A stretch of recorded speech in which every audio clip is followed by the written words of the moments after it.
Allu Arjun combination లో రాబోతున్న Pushpa 2 cinema కోసం దేశమంతటా ఎంతో ఆసక్తికరంగా ఎదురుచూస్తూ ఉన్నారు. ఈ సినిమాతో Allu Arjun pan India star గా మారాడు. దీంతో ఈ సినిమా నుంచి ఒక్క అప్డేట్ వచ్చినా అభిమానుల్లో అంచనాలు పెరిగిపోతూ ఉన్నాయి.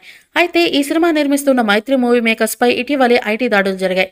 దీనివల్ల సినిమా షూటింగ్ ఆలస్యం అవుతుందని వార్తలు వస్తూ ఉన్నాయి. ప్రస్తుతం ఈ సినిమా షూటింగ్ మారేడుమిల్లి అడవులో జరుగుతుంది. అయితే ఈ షూటింగ్ లో బన్నీ లేడు అని తెలుస్తోంది. ప్రస్తుతం అల్లు అర్జున్ బంజారా హిల్స్ లో ఉన్నాడు. ఆహా ఛానల్ కోసం ఓ ప్రమోషన్ యాడ్ చేశాడు. ఈ ప్రమోషన్ యాడ్ ను త్రివిక్రమ్ దర్శకత్వం వహించాడు. మొదట అర్జున్ లీలా అంటూ ప్రకటన చేయడంతో ఇది వెబ్ సిరీస్ ఏమో అని అందరూ అనుకున్నారు. కానీ ప్రమోషన్ యాడ్ అని తెలిసింది. అయితే ఈ యాడ్ అందరినీ ఆకట్టుకుంటుంది. దీంతో పాటు పలు వివాహ కార్యక్రమాలు కూడా హాజరవుతూ ఉన్నాడు. ఈ క్రమంలోనే పుష్ప 2 సినిమా షూటింగ్ ఆలస్యం అవుతుందని వార్తలు వస్తున్నాయి. అయితే ఈ వార్తలో నిజం లేదని తెలుస్తోంది. సుకుమార్ మారేడుమిల్లి అడవుల్లో బన్నీ లేని షూటింగ్ పార్ట్ ను తీస్తూ ఉన్నాడు. త్వరలోనే బన్నీ పుష్ప 2లో షూటింగ్ లో జాయిన్ అవబోతున్నాడు. రష్మిక బన్నీ మీద వచ్చే సన్నివేశాలు చిత్రీకరించబోతున్నారు.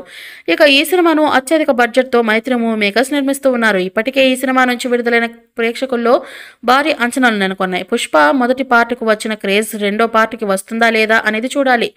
ఇదే జరిగితే బన్నీ పాన్ ఇండియా స్థాయిలో ఉన్న క్రేజ్ ఇంకా పెరిగిపోతుంది. ఇక తర్వాత అన్ని పాన్ ఇండియా స్థాయిలోనే సినిమాలు చేస్తాడు అనడంలో సందేహం లేదు. ఈ మూవీపై మీ అభిప్రాయాన్ని కామెంట్ బాక్స్లో తెలియజేయండి. ఈ వీడియో మీకు నచ్చితే లైక్ చేయండి, షేర్ చేయండి, కామెంట్ చేయండి. మరిన్ని అప్డేట్స్ కోసం మన ఛానల్ని సబ్స్క్రైబ్ చేయండి. అలాగే పక్కనే ఉన్న గంట సింబల్ని గట్టిగా టంగ్ టంగ్ అని కొట్టేసేయండి.